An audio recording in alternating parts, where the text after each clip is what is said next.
Estudo do livro de Juízes de Jen Wilkin. Semana 7. Um juramento perturbador. Na semana passada estudámos provavelmente uma das porções mais difíceis do livro de Juízes. Estudámos a figura de Abimeleque e eu fiz-vos essa referência de que esta história de Abimeleque era uma espécie de um ponto de não retorno na história de Juízes, uma espécie de dobradiça que separava o período menos negro do período mais negro de Juízes. Porque é verdade que antes dele, se calhar olhamos para o panorama e há umas coisas que estão bem, outras que estão mal, mas enfim, não é assim tão mal. E conforme avançamos pela história de Abimeleque adentro, vamos ver as coisas a ficarem cada vez piores. É sempre a descer a partir dali. Ele era um anti-juiz. Ele elevou-se pelo seu próprio poder, a sua própria imaginação, os seus próprios desejos, usou os laços familiares, usou tudo aquilo que pôde para poder ascender ao poder. E depois houve uma perspectiva muito desoladora e muito completa daquilo que é, do que podemos definir como sendo o autodomínio, a autogestão na nossa vida. Então esta semana vamos entrar na última metade da lista de juízes. Esta semana estudamos 4 juízes, ou seja, só nos falta mais um depois desta semana. E quem é? Sansão. E se pensarmos, eu tenho falado um pouco sobre as trajetórias, como as trajetórias nos ajudam a entender como devemos interpretar uma história em particular neste livro. E por isso sabem que no extremo desta dobradiça está a história de Sansão. Então isso vai também ajudar-nos a interpretar ou pôr uma determinada visão, uma perspectiva sobre esta história de Jefté, que é a história com que iniciamos o estudo da semana 7. É interessante que os comentários desta semana oscilavam bastante entre as pessoas que diziam que Jefté era, principalmente, em geral, era um bom exemplo, e aqueles que diziam, não, eu acho que não é de todo aquilo que a palavra nos diz. Sabendo nós que Sansão está no final de todas estas histórias, podemos ter a noção então de que, de facto, a partir daqui é mesmo tudo a descer. Quando nós começámos a fazer este estudo, se eu vos tivesse perguntado, sabem algum dos nomes dos juízes, provavelmente ter-me-iam falado em Gedeão, em Sansão, mas será que conheciam estas duas histórias, de Abimeleque e de Jefté? Ninguém se foca muito no ensino destas duas histórias. Porquê? Porque são histórias horríveis. São histórias horríveis mesmo. Nós encontramos numa reunião de liderança antes desta sessão e estávamos a partilhar como este estudo de juízes é mesmo um treino, uma espécie de recruta neste sentimento geral de eu não sei o que responder. Porque a maior parte das histórias são tão incríveis ou tão más mesmo, tão difíceis de compreender de um ponto de vista cultural, e por isso esta tensão vai ser sentida neste estudo e cada vez mais esta sensação vai aumentar ao longo destas semanas. E talvez tenham reparado que no início do estudo, quando estávamos a concentrar-nos nas vidas de Otniel e de Samgar e de Débora, conseguíamos ter alguma noção, algum detalhe quanto às vidas que cada uma destas pessoas levava, mas conforme entramos nestas outras histórias, vamos ter cada vez mais detalhe, vamos poder perceber cada vez melhor quem eram estes outros juízes. Vamos passar 2 semanas a estudar Sansão, por exemplo. Mas vamos entrar na lição desta semana 7, sabendo que Jefté então é a primeira das figuras menos favoráveis ou mesmo muito desfavoráveis do livro de Juízes. Ele é o primeiro juiz cujo reinado é mais curto do que os anos de opressão.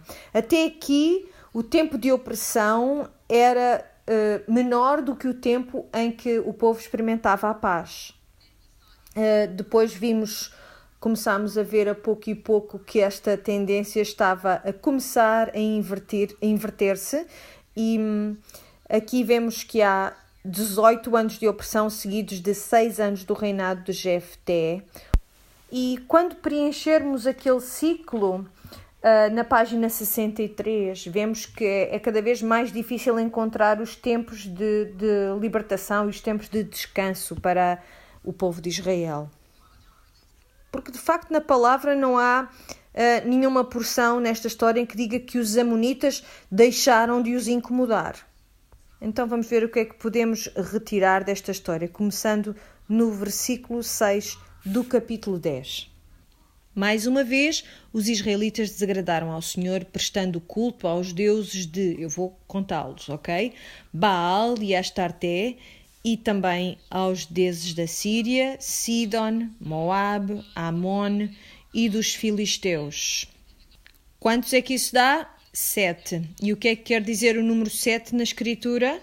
Quer dizer algo completo. Esta semana, quando olharmos para o mapa e assinalarmos a área onde cada uma destas localidades ou destes povos se encontravam, vimos que formava uma espécie de um círculo à volta da terra de Canaã. Então a ideia é, eles entregaram-se à completa adoração de outros deuses, daí o número 7. Este número é de facto significativo e devemos notá-lo. Depois diz, deixaram de servir ao Senhor e de lhe prestar culto. Versículo 7. Por isso o Senhor ficou irado com os israelitas e permitiu que os filisteus e os amonitas os dominassem. Durante 18 anos oprimiram e perseguiram as tribos israelitas que moravam no território amorreu, na margem oriental do Jordão, em Gileade.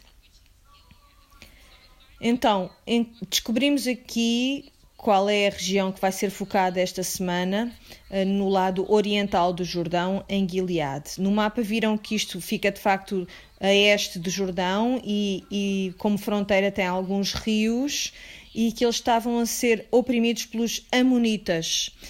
E daqui a pouco vamos também falar dos amorreus, são dois povos diferentes. E notem que diz aqui, por isso o Senhor ficou irado com os israelitas e permitiu que os filisteus e os amonitas os dominassem. E eu tenho estado a ler-vos da tradução ou da versão da Bíblia para Todos, mas é interessante notar que se utilizarem uma das traduções de João Ferreira de Almeida, há uma expressão diferente que é utilizada aqui. Diz no versículo 7, e a ira do Senhor se acendeu contra Israel e vendeu-os na mão dos filisteus e na mão dos filhos de Amon. Ou seja, esta ideia de transferência de propriedade, todos os direitos, todas as preocupações com o seu cuidado, todo o seu bem-estar foi entregue, foi cedido a um grupo de pessoas que não se importavam de todo com nenhum deles. Por isso fala nas mãos dos filisteus e também dos amonitas. Esta semana não ouvimos falar sobre os filisteus, pois não. Só nos focamos nos amonitas. Mas vamos voltar aos filisteus quando estudarmos Sansão. Então, nesta porção do texto está mencionado aquilo que vamos ver mais tarde no livro de Juízes. Então, versículo 7, já o lemos, e diz, naquele mesmo ano oprimiram e vexaram os filhos de Israel. Toda esta linguagem, oprimiram, esmagaram, tudo isto traduz uma situação muito, muito má. No versículo 9 diz, até os filhos de Amon passaram o Jordão para pelejar também contra Judá e contra Benjamim e contra a casa de Efraim, de maneira que Israel ficou muito angustiado. Então há aqui uma imagem destes amonitas a dizimarem, a fazerem o que querem com o povo de Israel com a permissão de Deus. No versículo 10, então os filhos de Israel clamaram ao Senhor dizendo, contra ti havemos pecado porque deixámos a nosso Deus e servimos os Baalins. Então eles suplicam ao Senhor, eles clamam ao Senhor, mas será que há verdadeiro arrependimento? Vamos ver qual é a resposta no versículo 11. Porém o Senhor disse aos filhos de Israel, porventura dos egípcios e dos amorreus e dos filhos de Amon e dos filisteus e dos sidónios e dos amalequitas e dos maonitas que vos oprimiam, quando a mim clamastes, não vos livrei eu então da sua mão? Quantas pessoas é que ele nomeou? 7 povos. Então, mais uma vez a ideia de completude. Ou seja, Deus está a dizer: eu não te livrei de todos os teus inimigos. E o que é que tu fizeste? Voltaste para todos os seus deuses. Por isso, tendo aqui um grupo de 7 nesta porção e tendo um grupo de 7 anteriormente, nos primeiros Filisteus que lemos, o que é que nós temos aqui então em termos literários? Lembram-se?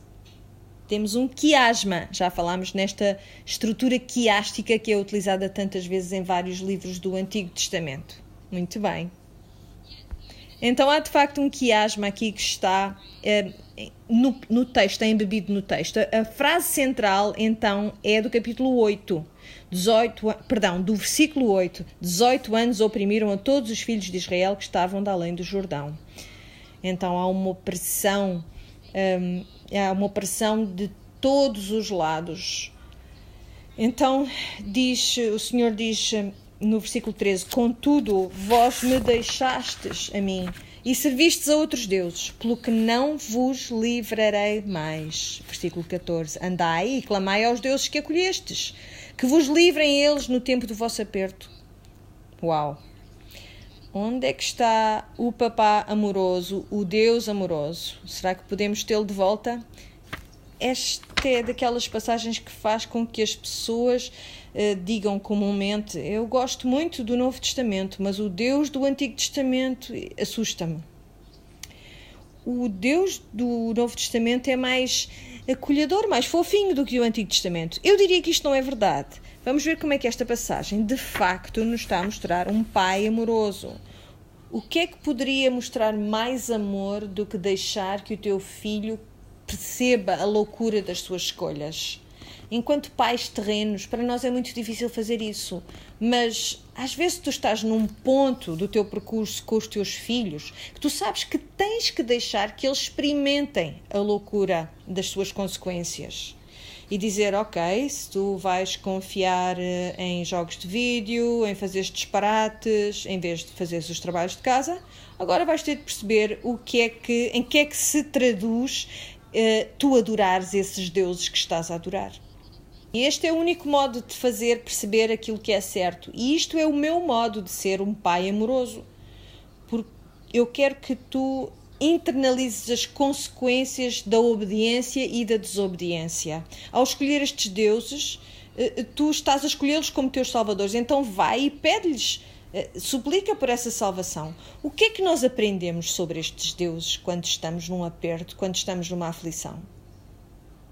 Percebemos que eles são o quê? Não têm poder nenhum para nos salvar.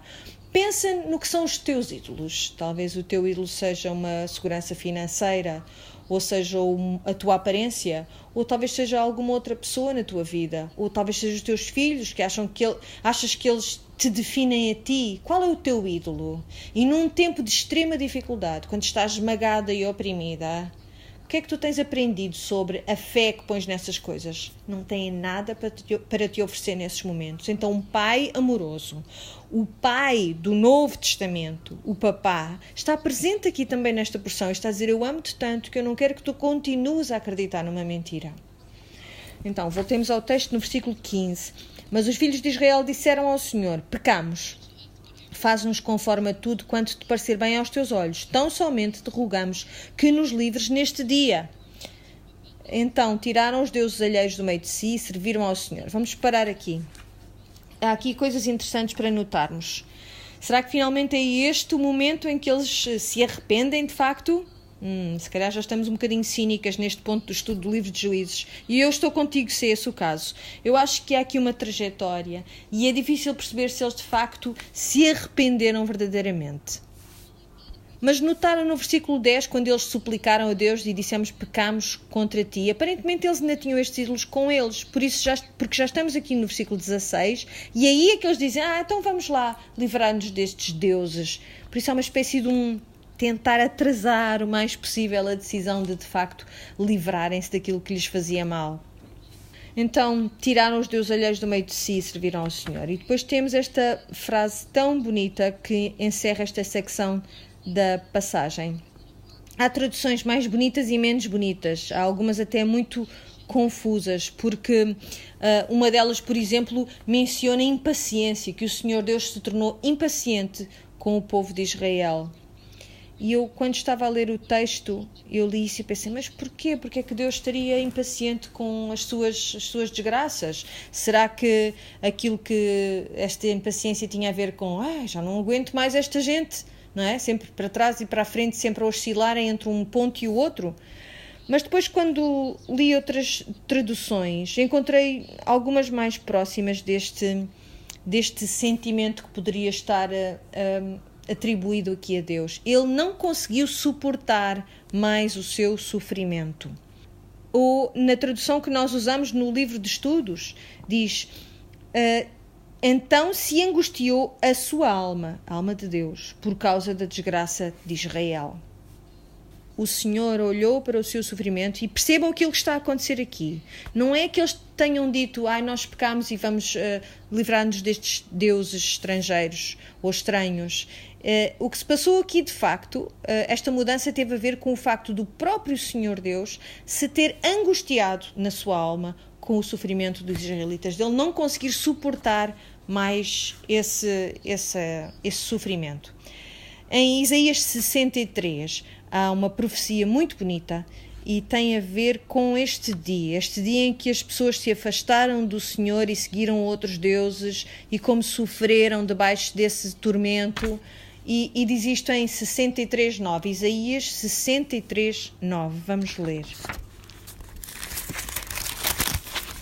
No livro do profeta Isaías 63:9 diz: em todas as suas amarguras não foi um mensageiro nem um enviado, mas foi Ele mesmo que os salvou. Foi Ele que os resgatou com o seu amor e a sua clemência. Foi Ele que se encarregou deles e os transportou durante toda a sua história passada.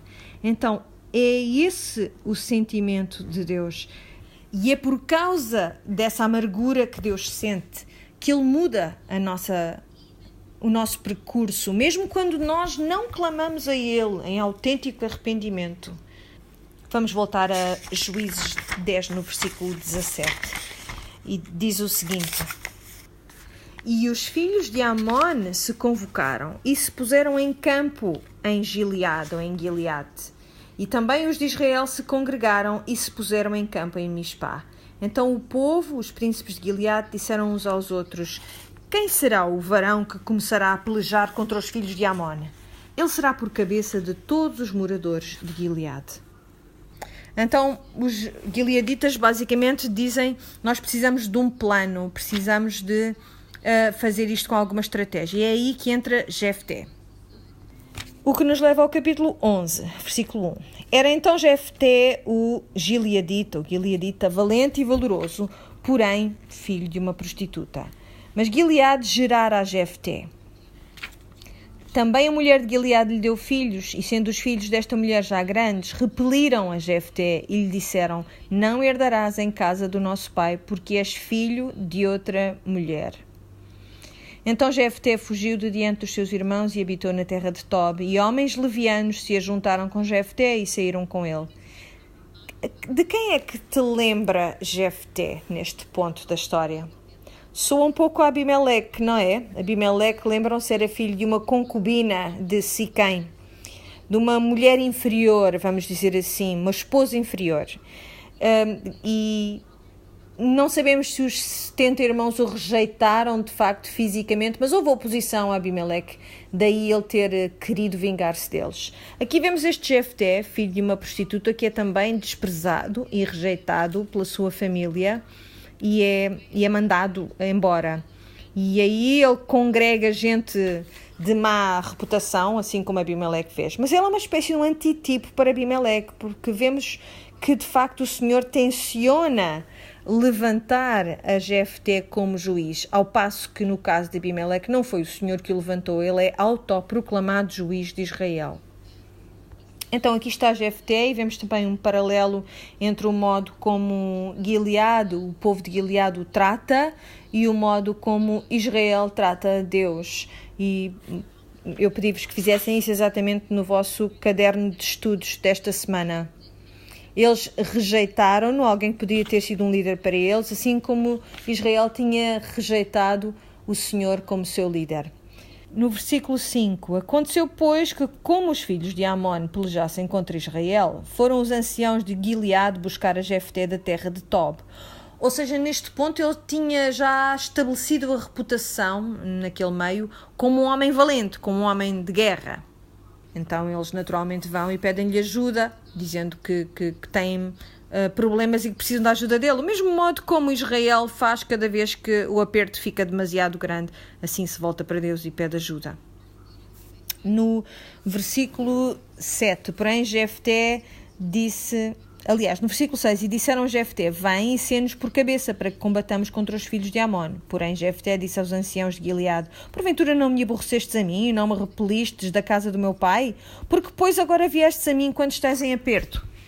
Ou seja, veem como aqui também há um paralelo com a linguagem de Deus, há pouco no capítulo 10.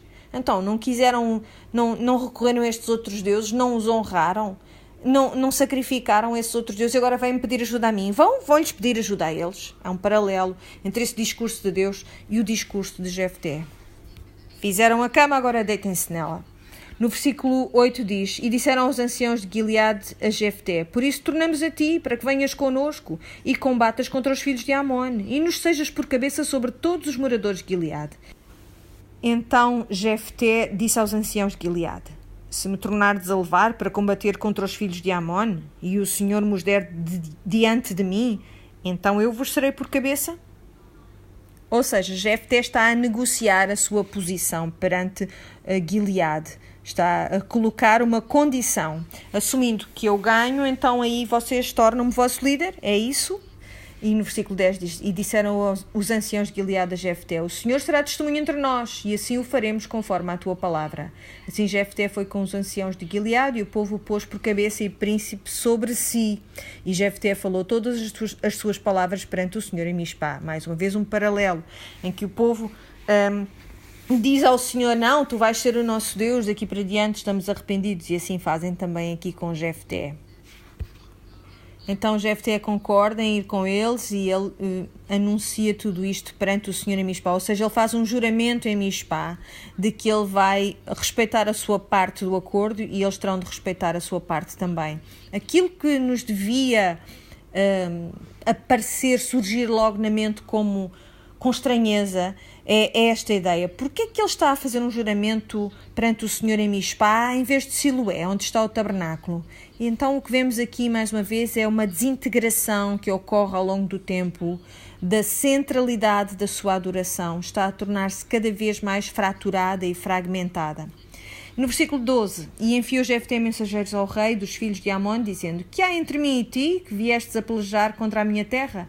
E disse o rei dos filhos de Amon aos mensageiros de Jefté, porquanto, saindo Israel do Egito, tomou a minha terra, desde Arnon até Jaboque, e ainda até ao Jordão.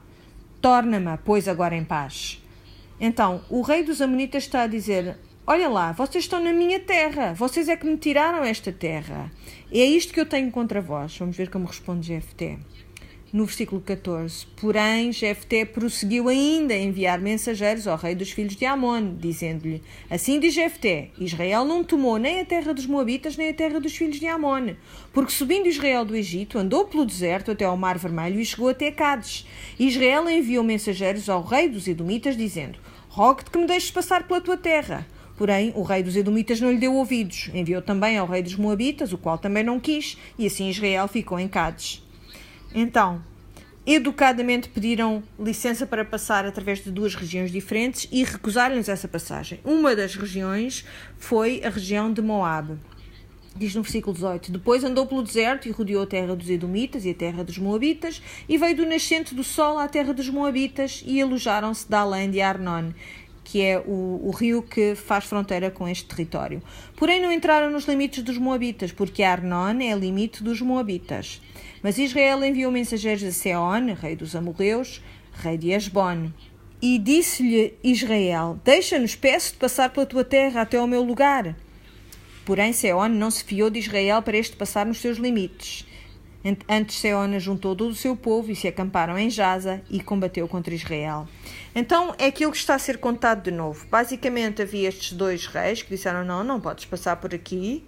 Então eles estão encurralados, estão presos de um dos lados. Então vão falar com este outro rei, o rei dos amorreus e o rei de Hesbon, e ele não só não os deixa passar, como declara guerra contra eles. O que é que acontece? Diz que, no versículo 21, que o Senhor, Deus de Israel, deu a Seón, com todo o seu povo, na mão de Israel, e os feriram. E Israel tomou por herança toda a terra dos amorreus que habitavam naquela terra. E por herança tomaram todos os limites dos amorreus, desde Arnon até Jaboque, e desde o deserto até ao Jordão. Assim o Senhor, Deus de Israel, desapossou os amorreus de diante do seu povo de Israel. E os possuirias tu?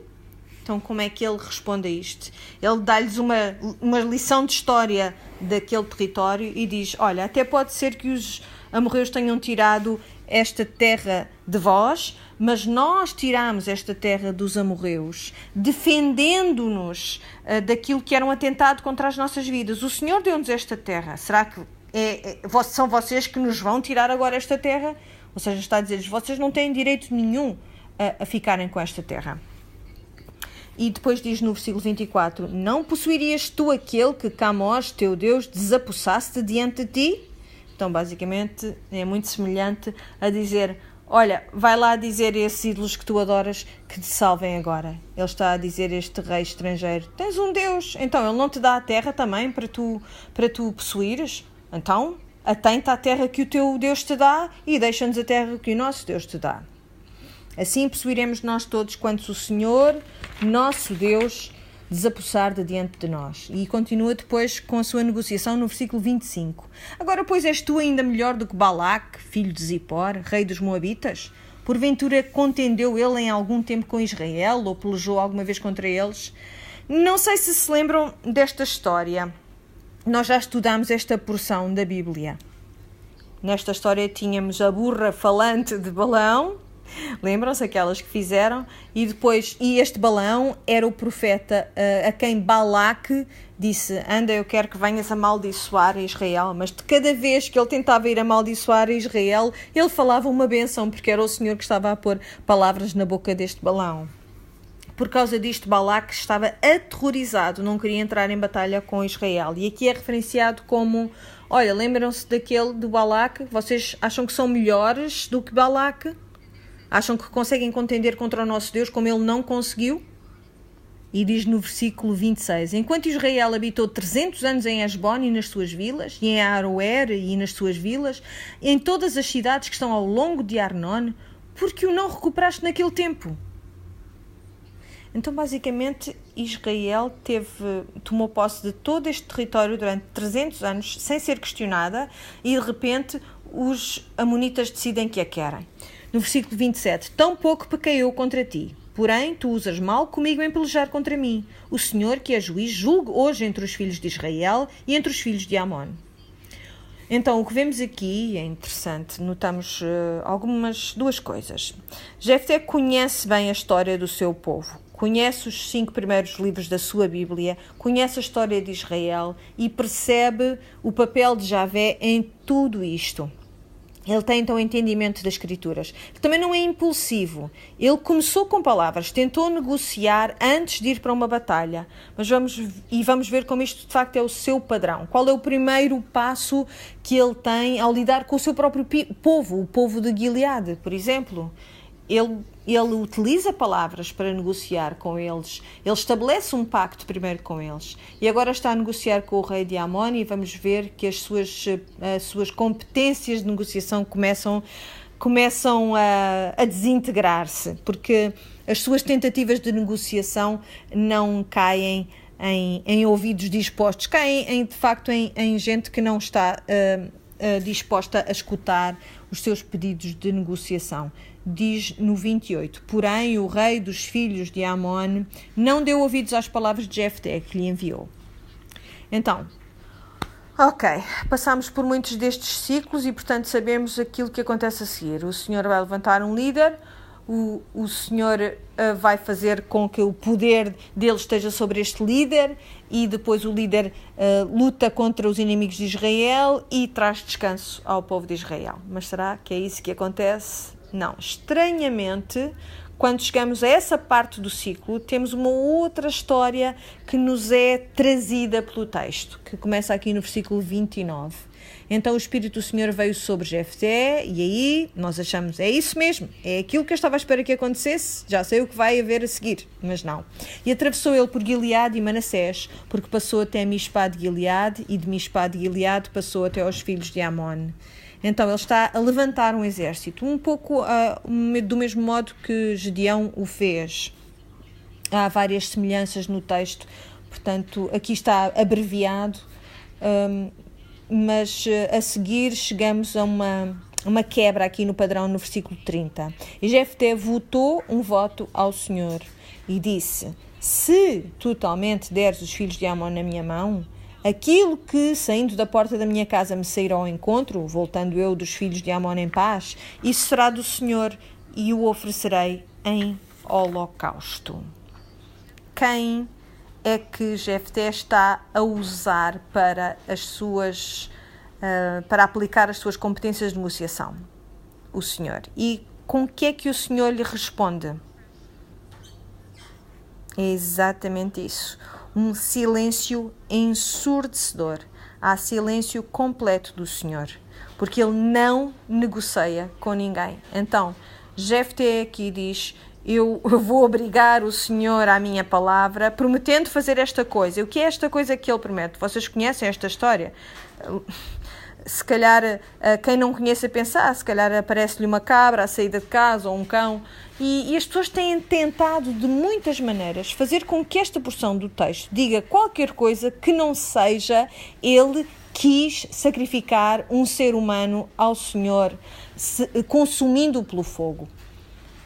E eu encontrei um comentário que se orientava exatamente nesse sentido, ou seja, tentando justificar ou encontrar uma explicação que era essencialmente esta. Aquilo que ele queria era dedicar a sua filha ao serviço do Senhor, ao serviço no templo. Daí ela afastar-se durante 2 meses, porque ela iria ser consagrada ao Senhor, e que é isso que a linguagem quer dizer. Eu gostava tanto de vos ensinar esta história deste modo. Nem imaginam como eu gostava de dizer: sabem que mais? Encontrei uma explicação para isto que mais ninguém tem. Mas aquilo que se passa é que quando olhamos para essa trajetória do texto de que temos falado, não há modo de fazermos com que esta justificação cole. E eu creio que esse pedido da filha de Jefté, dá-me 2 meses para eu ir lamentar a minha virgindade. É assim, se vamos ser dedicadas ao Senhor, consagradas ao serviço no seu templo, todo o resto da nossa vida vai ser um tempo de virgindade. Então por que é que precisamos dos 2 meses para nos lamentarmos sobre esse tempo de virgindade, se ele vai ser o que determina o resto da nossa vida? Por isso, há outras razões também. O modo como as palavras estão ordenadas não deixa muito espaço para que possamos concluir que Jefté esperava que fosse algo não humano que saísse da sua porta. Talvez ele estivesse a pensar num dos criados, não sei. Ou talvez algum assassino em série que estivesse a precisar de ser castigado e naquele preciso momento saísse da sua porta e calhasse mesmo bem que ele fosse queimado como holocausto ao Senhor. Mas vamos lá ver, quem é que sai de facto da casa? É a filha tocando tamborim, não é? Lembram-se de Miriam e as outras mulheres quando atravessaram o Mar Vermelho e começaram a celebrar e a dançar e a tocar música. Há outros lugares na Escritura em que as mulheres são vistas também a sair das casas dançando, tocando tamborim, em celebração. Era algo cultural, era algo que fazia parte de uma celebração depois de uma batalha. Por isso é difícil nós dizermos: não, ele não fazia ideia daquilo que ia acontecer. Aquilo que nos parece é que aquilo que estamos a ver é que ele está com conhecimento a decidir jurar ao Senhor que mataria outro ser humano. E há bastante segurança em dizer que ele sabia que iria ser alguém da sua família. E porquê? Bem, pensem nisto. Ele é filho de uma prostituta, Não sabemos se a mulher que a sua mãe era israelita ou não, não sabemos. Sabemos, olhando para o resto do livro, é que Israel está cada vez a ficar mais parecida com quê? Com Canaã. E o que acham que os cananeus faziam para assegurar-se do favor do seu Deus? A ordem mais elevada de sacrifício que podíamos fazer àquele Deus, para nos certificarmos de que Ele iria agir a nosso favor, era sacrificar o nosso filho, uma criança. Por isso aquilo que vemos aqui é que Jefté está a portar-se como um cananeu. Vemos esta tensão que aumenta conforme avançamos no resto do livro e vemos que há cada vez menos a noção de que é isto que acreditamos enquanto nação de Israel e vemos esta nação, pelo contrário, a tornar-se cada vez menos consciente de quais são os seus limites. E por isso eu acho que nós não podemos desculpar a Jefté desse modo. E para mais, lembrem-se da resposta que Deus deu a este juramento. Este silêncio ensurdecedor. Não imaginam quantas vezes as pessoas me disseram: esta é uma daquelas histórias que as pessoas me dizem, é por isso que eu não consigo ler a Bíblia, é por isso que eu não levo a Bíblia a sério. Porque quem é que pode fazer parte de uma religião que acha que não há problema em sacrificar os seus filhos? É claro que nós não fazemos parte dessa religião. É claro que nós não achamos isso. O autor, o narrador, acredita que tu vais ler esta história em Juízes e que vais ficar horrorizada.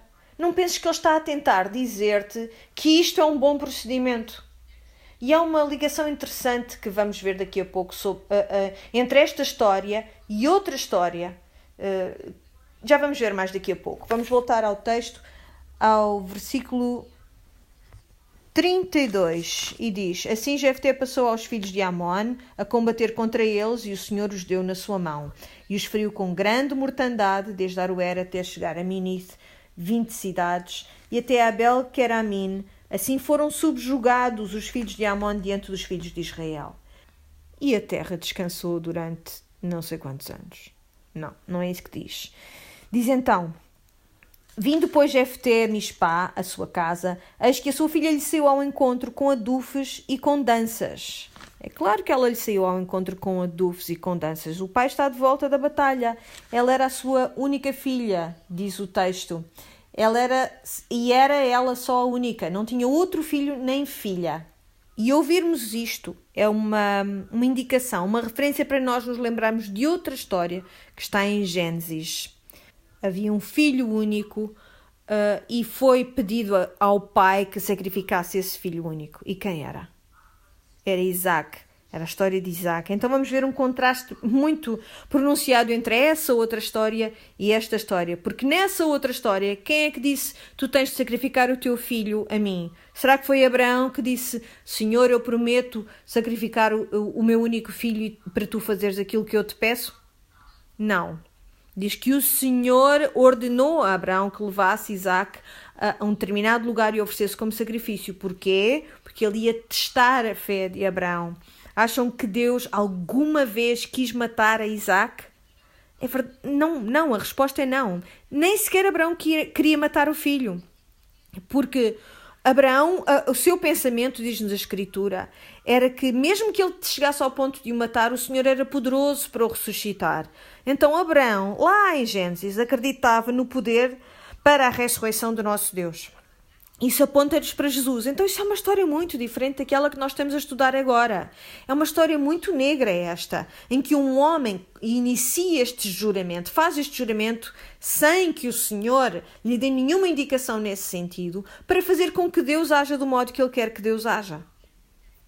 Por isso é uma imagem, é uma anti-imagem dessa outra história. E é suposto nós sentirmos esse contraste. Nessa história, em Gênesis, há um crescendo, há um clímax, há uma tensão. Aqui é uma coisa que é quase cuspida, atirada. Como quem diz: estão a ver como isto não é a mesma coisa? Estão a ver como isto não é a mesma coisa? E então diz o texto, voltamos aqui ao versículo 35. E aconteceu que quando a viu, rasgou os seus vestidos e disse: ah, filha minha, muito me abateste e és de entre os que me turbam. Porque eu abri a minha boca ao Senhor e não tornarei atrás. Com quem é que Jefté está preocupado? Está preocupado com ele mesmo. É tão interessante isto. E ele está tão preocupado que acha que a sua palavra é mais sagrada do que a vida da sua filha. E pensem nas escolhas que estavam abertas para ele neste momento. Primeiro de tudo, ele podia ter dito: eu não devia ter feito este juramento, eu arrependo-me, Senhor. Ou ele podia ter dito: eu não devia ter feito esse juramento, mas eu fiz, então agora vou ter que o quebrar e vou lidar com as consequências da minha desobediência, da minha palavra. Vou deixar que essas consequências estejam sobre mim em vez de sobre a minha filha, que é inocente. O que é que ele faz em vez disto? Ele acumula pecado sobre pecado. Ele continua neste caminho de loucura. E vamos ver o que é que diz esta doce filha de Jefté, no versículo 36. E ela lhe disse: Pai meu, abriste tu a tua boca ao Senhor, faze de mim como saiu da tua boca, pois o Senhor te vingou dos teus inimigos, os filhos de Amon. Ela está a submeter-se à vontade do Pai. Ela não tem nenhum motivo para questionar o seu pai. É uma coisa tão triste esta. E ela é-nos apresentada de um modo muito positivo. É suposto nós sentirmos esta empatia com ela. E diz no versículo 37, disse mais a seu pai: faça-se-me isto, deixa-me por 2 meses que vá e desça pelos montes e chora a minha virgindade, eu e as minhas companheiras. E disse ele: vai. E deixou-a ir por 2 meses. Então foi-se ela com as suas companheiras e chorou a sua virgindade pelos montes. E sucedeu que ao fim de 2 meses tornou ela para seu pai, o qual cumpriu nela o seu voto que tinha votado. Durante 2 meses, Jefté ficou em casa e não se arrependeu, e não se arrependeu, e não se arrependeu, e não se arrependeu. E quando a filha volta, ele mantém o seu juramento e acrescenta assassínio, homicídio a um mau juramento. Esta é uma história muito chocante. Vejam o que acontece a seguir. Ela não conheceu o varão, e daqui veio o costume em Israel, que as filhas de Israel iam de ano em ano a lamentar a filha de Jefté, o Gileadita, por 4 dias no ano. Não há nenhum dia que seja votado à lembrança de Jefté, o juiz. E uma nação que é caracterizada por níveis incríveis de esquecimento. Vemos que esta nação se preocupa em lembrar-se desta mulher, ano após ano após ano. Que uma nação que está sempre a esquecer-se de que Deus é quem Ele diz que é. Eles podem olhar para esta história horrível e dizer para si mesmos: nós temos que nos lembrar disto, temos que assinalar esta história. Todos os anos, por 4 dias, ela torna-se alguém lembrado num povo esquecido. Não há memorial para Jefté, mas há um memorial para a filha de Jefté. E eu disse-vos no início deste estudo, se vocês querem ver aquilo que acontece neste livro, querem perceber, então olhem, foquem-se nas mulheres e nas crianças, porque estas pessoas que estão desvalidas nesta sociedade, o modo como elas são tratadas, vai mostrar-vos também a direção que toda uma sociedade está a tomar. Isso já é muito visível neste ponto. Ela merecia ter sido protegida, ela não encontrou proteção. Isto é um sinal do declínio moral da nação. Então, avançamos para ver que, acrescentada à sua tragédia familiar, vemos mais tragédias no seu horizonte. No capítulo 12, versículo 1. Então se convocaram os homens de Efraim e passaram para o norte e disseram a Jefté: porque passaste a combater contra os filhos de Amon e não nos chamaste para ir contigo? Queimaremos a fogo a tua casa contigo. O quê? Então, basicamente, Jefté, ao eliminar a sua filha da sua casa, já não tem família. A sua casa já não existe, em termos humanos já não existe. E agora aparecem os homens de Efraim e disseram: não só tu perdeste a tua família, como vamos acabar com a tua casa física. Então ele está a aprender o poder das palavras, certo?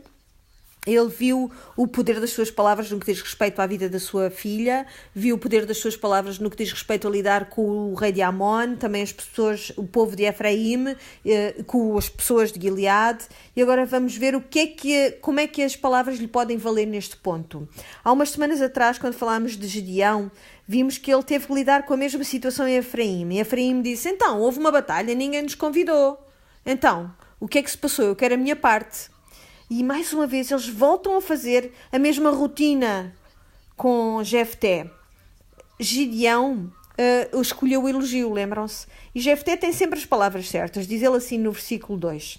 E Jefté lhes disse: eu e o meu povo tivemos grande contenda com os filhos de Amon, e chamei-vos, e não me livrastes da sua mão. Então ele diz: eu chamei-vos, chamei sim, e vocês não vieram. Versículo 3. E vendo eu que me não livráveis, pus a minha alma na minha mão, e passei aos filhos de Amon, e o Senhor nos entregou nas mãos. Porque pois subistes vós hoje contra mim para combater contra mim? E ajuntou Jefté a todos os homens de Gileade e combateu com Efraim. Ele não está a dizer: vamos lá, malta, vamos todos reconciliar-nos uns com os outros porque adoramos todos o mesmo Deus. Pois não, não é isso que ele diz. Não é nada disso que acontece. Ele usou as palavras primeiro e agora passa imediatamente das palavras à ação. Juntou a todos os homens de Gileade e combateu com Efraim. E os homens de Gileade feriram Efraim, porque estando os gileaditas entre Efraim e Manassés, disseram: fugitivos sois de Efraim. Eu li isto e não me pareceu nada de muito terrível, mas ao que parece foi um grande insulto que eles fizeram a esta gente.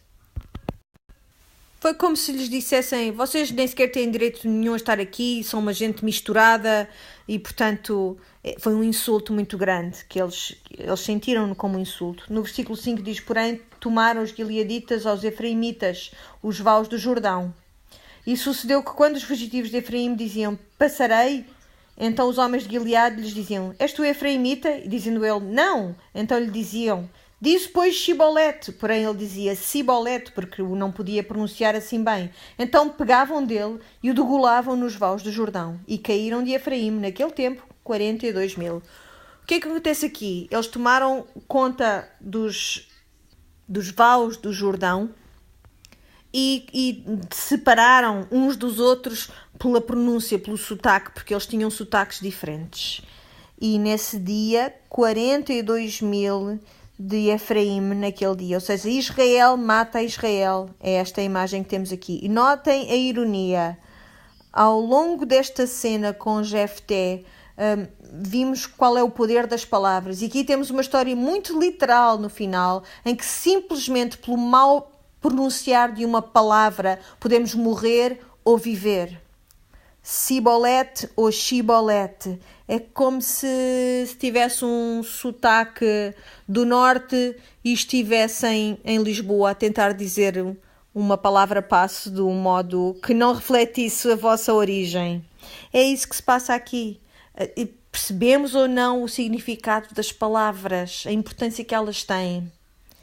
E depois diz no versículo 7, e Jefté julgou Israel 6 anos, e Jefté o Gileadita faleceu e foi sepultado nas cidades de Gileade. Não há descanso para a terra, não vemos que Amon tenha sido completamente dominado, não vemos nenhuma celebração de vitória, vemos que houve uma vitória temporária, se calhar, uma conquista temporária. E a história é seguida por estes 3 juízes menores, Ebsan, Elon e Abdon, e tenho a certeza que se divertiram muito com estes 3 homens. Viram que o modo como estas histórias são contadas indicam um período de estabilidade e até de riqueza, porque especialmente Abdon tinha 40 filhos e 30 netos, e este número 70 é muito significativo, quer dizer que tinha uma família perfeita.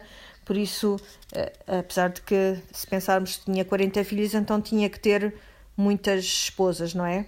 E estes filhos dele tinham 70 jumentos. E já vimos noutras instâncias que o jumento é um símbolo da riqueza que ele tinha, do poder que ele tinha. E ainda assim só julgou Israel durante 8 anos. Então temos este registro de pessoas que não sabemos se foram grandes juízes ou não, mas sabemos que eles estão aqui para preencher estas porções da história, para que se complete o número de 12 nos juízes, e para que percebamos que, havendo períodos de grande luta, também houve períodos em que as coisas se passaram com alguma calma e até abundância. Então o que é suposto tirarmos desta história? Estamos numa parte do livro em que é difícil perceber como é que podemos tirar alguma coisa de muito importante para nós de todos estes relatos. Mas eu acho que é uma coisa muito simples para a qual podemos olhar e na qual nos podemos focar. Quão consciente estás tu do poder das tuas palavras? É fácil olhar para Jefté e dizer: mas que grande tolo, porque é que ele haveria de fazer este juramento? Mas as Escrituras dizem-me a mim e a ti que a língua tem o poder da morte e da vida. E aqueles que a amam comerão do seu fruto. É assim que é descrito este poder da língua.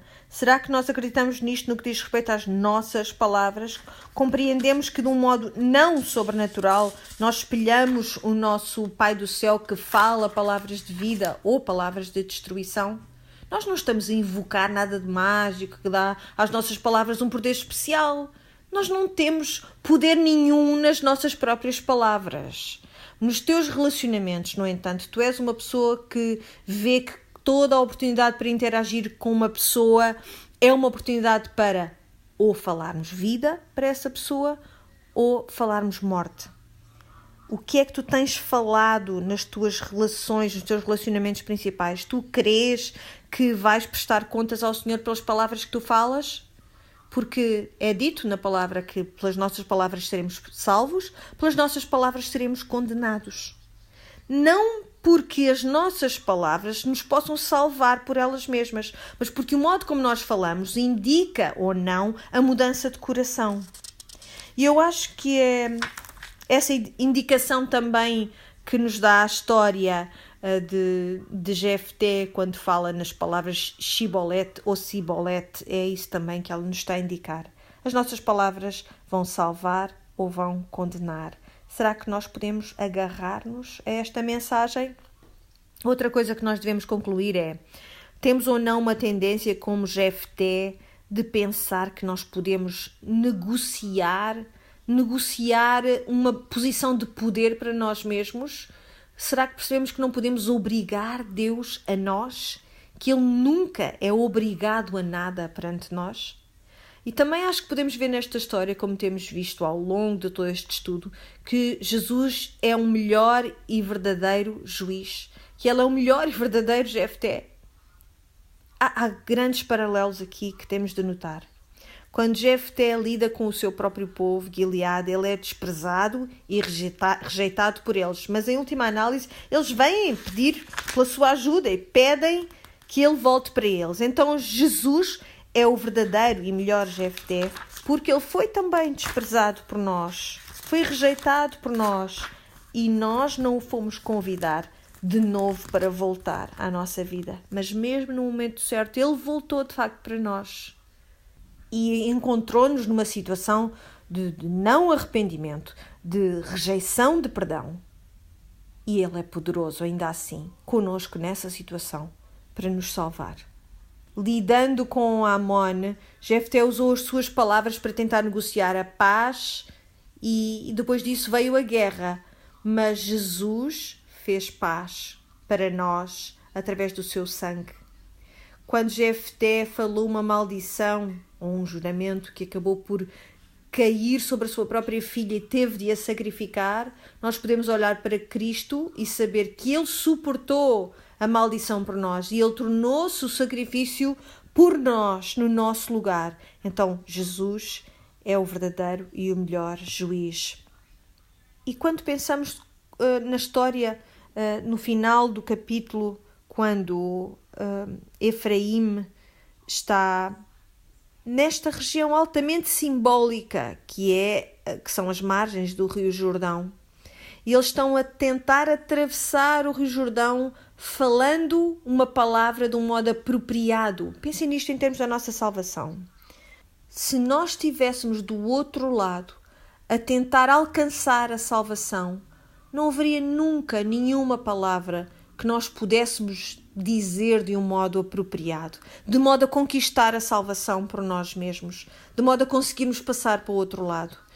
Eu e tu nunca saberíamos dizer Shibolete ou Sibolete de um modo apropriado, que fosse aprovado para a nossa salvação. Mas nós não temos de o fazer, porque Jesus Cristo disse Shalom em vez de Shibolete. E Ele aproxima-nos, Ele faz-nos chegar através das águas da vida. Jesus é o verdadeiro e o melhor Jefté. Por isso, sim, estamos a estudar um livro em que as histórias nos fazem sentir desesperadas. Mas a resposta é sempre: volta aos teus olhos, levanta os teus olhos para os montes, de onde virá o teu auxílio. Ele virá do Senhor. Vamos orar. Pai do céu, nós damos-te graças por este texto tão difícil. Nós pedimos que ao longo desta semana nós possamos ser muito conscienciosas do modo como aproximamos, como nos chegamos aos outros com as nossas palavras. Que nós possamos compreender que as nossas palavras têm o poder para trazer a morte ou para trazer a vida. Que elas têm poder para criar ou para destruir quando nós lidamos com outros seres humanos, e que nós possamos ter a sabedoria para perceber que as nossas palavras nunca, nunca, nunca te vão obrigar a nada perante nós, porque tu de boa vontade já te obrigaste a nós através da palavra que é Jesus Cristo. Nós abençoamos-te, Senhor, porque o nosso Cristo, Shalom, falou paz sobre nós e reconciliou-nos contigo. Por isso, obrigada, Senhor, porque Jesus é o verdadeiro e o melhor juiz. E pedimos-te estas coisas no nome de Jesus. Amém.